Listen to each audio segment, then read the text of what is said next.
PTI वाले parliament पर कब्जे के इरादे से इस्लामाबाद आए थे। जदीद हथियारों से लैस थे। वज़ीर इत्तलात अता तारड़ और वज़ीर मनसूबाबंदी एहसन इकबाल की प्रेस कॉन्फ्रेंस। कहा कि अदालत हुक्म दे चुकी थी कि इस्लामाबाद की सड़कों पर एहतजाज की इजाज़त नहीं, मगर पीटीआई वाले नहीं माने। बेलारूस के सदर के दौरे के दौरान एहतजाज किया गया।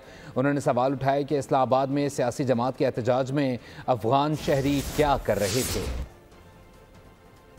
Carrying catapults, they had all kinds of weaponry with them. And despite the orders of the Islamabad High Court that no protest is to take place, these miscreants tried to breach the red zone. We had offered that this protest be carried out at Sanjani, but they did not come with peaceful intention. The only reason for besieging the capital was just to disrupt peace and create a distortion. The last couple of days, a political party tried to create mayhem in the capital, armed with latest weaponry, brought their workers, supporters to not only carry out a sit-in in Islamabad, but also they intended to occupy Parliament House like they did in 2014.